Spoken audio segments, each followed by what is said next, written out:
తెలంగాణ రాజకీయ నాయకులకు, తెలంగాణ ప్రజలకు ఒక గుడ్ న్యూస్ ఉన్నట్టుంది. మనము రాష్ట్రం ఏర్పడినప్పటి నుండి మనకు అసెంబ్లీ స్థానాల సంఖ్య పెరిగితే బాగుండు, మన దగ్గర లోక్సభ స్థానాల సంఖ్య పెరిగితే బాగుండు అనుకునే రాజకీయ పార్టీలకు, రాజకీయ నాయకులకు కేంద్ర ప్రభుత్వం త్వరలోనే ఒక గుడ్ న్యూస్ చెప్పే అవకాశాలు ఉన్నాయి.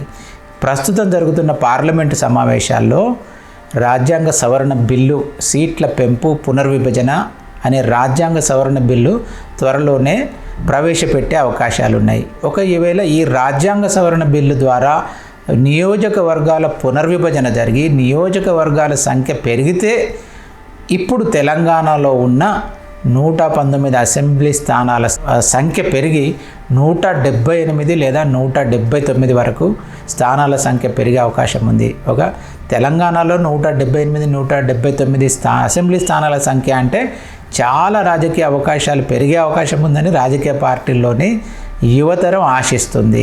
ఇంకా ఒకటి ఏంటంటే పార్లమెంటు స్థానాల సంఖ్య కూడా ఇప్పుడు తెలంగాణ నుండి పెరిగే అవకాశాలు ఉన్నాయి. ఇప్పుడు మనకి 17 లోక్సభ స్థానాలు ఉన్నప్పుడు అది కూడా 25 లేదా 26 స్థానాలకు పెరిగే అవకాశాలు ఉన్నాయని చెప్తా ఉన్నారు. చాలా పెద్ద సంఖ్య అవుతుంది. ఒక తెలంగాణ లాంటి ఒక రాష్ట్రం, కొత్తగా ఏర్పడిన రాష్ట్రము 25 నుండి 26 మంది లోక్సభ సభ్యులను ఎన్నుకునే అవకాశం రావడం అంటే చాలా గొప్ప విషయంగా ఉంటుంది. ఇది చాలా కాలంగా ఉంది. మాకు స్థానాల సంఖ్య తక్కువ ఉంది, మా దగ్గర మా రాష్ట్రానికి సరైన ప్రాతినిధ్యం లేదు అన్న ఆలోచనలో ఉన్న, ఒక భావనలో ఉన్న మన వ్యవస్థలో ఇది ఒక ఆశ కిరణంగా కనపడుతుంది. ముఖ్యంగా ఇదంతా ఎందుకు చేస్తూ ఉన్నారంటే ఇప్పుడు మనం గతంలోనే ఒక రాజ్యాంగ సవరణ ద్వారా 33% మహిళలకు కేటాయించాలనుకున్నాం. 33% సీట్లు మహిళలకు కేటాయించాలనుకున్నప్పుడు దానికి అనుగుణంగా సీట్ల సంఖ్య కూడా పెంచాలని ఆ రాజ్యాంగ సవరణలో మనం నిర్ణయించుకున్నాం గతంలో పార్లమెంటులో. దానికి అనుగుణంగా ఈ పునర్విభజన జరగబోతుంది. విభజన జరిగినప్పుడు 119 ఉన్న అసెంబ్లీ స్థానాల సంఖ్య 178, 179 వరకు వెళ్ళే అవకాశం ఉంది.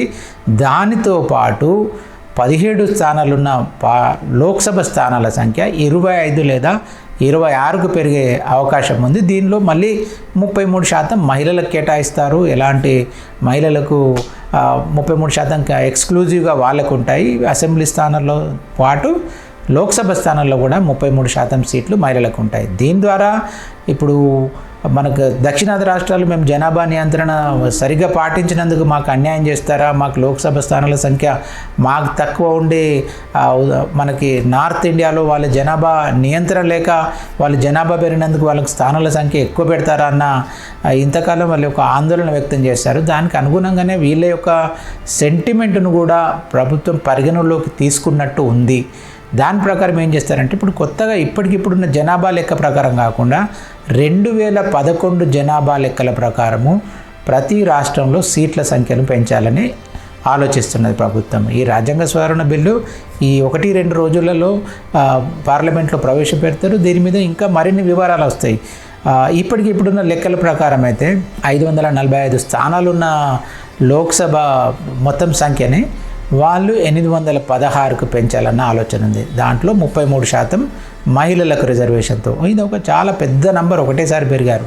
ఇది దృష్టిలో పెట్టుకునేమో ఇప్పటికే వాళ్ళు కొత్త పార్లమెంట్ బిల్డింగ్ కట్టారు. ఆ కొత్త పార్లమెంట్ బిల్డింగ్లో 1000 మందిని అకామిడేట్ చేసే విధంగా లోక్సభ ఉంది.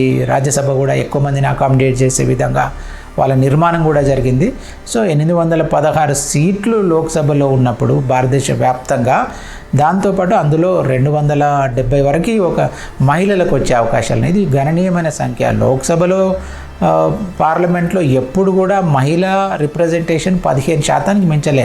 అత్యధికంగా 15%కి మించలేదు. ఇప్పటికి కూడా ఎన్ని పార్టీలు మనం మహిళా సాధికారిత అని చెప్పుకున్నప్పటికి కూడా 15%కి వాళ్ళ యొక్క ప్రాతినిధ్యం పెరగలేదు. కాబట్టి ఈసారి 33% ఉండనుంది. ఈ రాజ్యాంగ సవరణ ద్వారా ఒక గణనీయమైన సంఖ్యలో మహిళలు చట్టసభల్లోకి వస్తారు, పార్లమెంటు, అసెంబ్లీలలో. మనకి ఇప్పటికే మనము స్థానిక సంస్థల్లో మహిళలకు 33% రిజర్వేషన్ అనేది చాలా ఎఫెక్టివ్గా అమలవుతుంది. వాళ్ళ యొక్క ప్రాతినిధ్యం చాలాసార్లు పెరిగింది.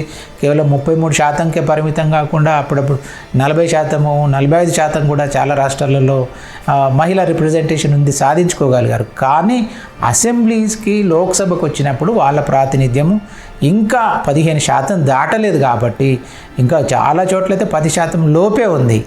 ఇట్లాంటి పరిస్థితుల్లో ఒక 33% మహిళలకు ఇచ్చినప్పుడు దానికి అనుగుణంగానే సీట్ల సంఖ్య పెరిగినప్పుడు తెలంగాణ రాష్ట్రంలో కూడా లోక్సభ స్థానాల సంఖ్య, అసెంబ్లీ స్థానాల సంఖ్య పెరిగినప్పుడు అనేక మంది కొత్త రాజకీయ నాయకులకు అవకాశాలు వస్తాయి, యువతరానికి అవకాశం వస్తుంది, అనేక మంది మహిళలకు అవకాశం వస్తాయి అన్నది గుడ్ న్యూస్గా ఉండబోతుందని మనం అనుకోవచ్చు ఇప్పటికీ.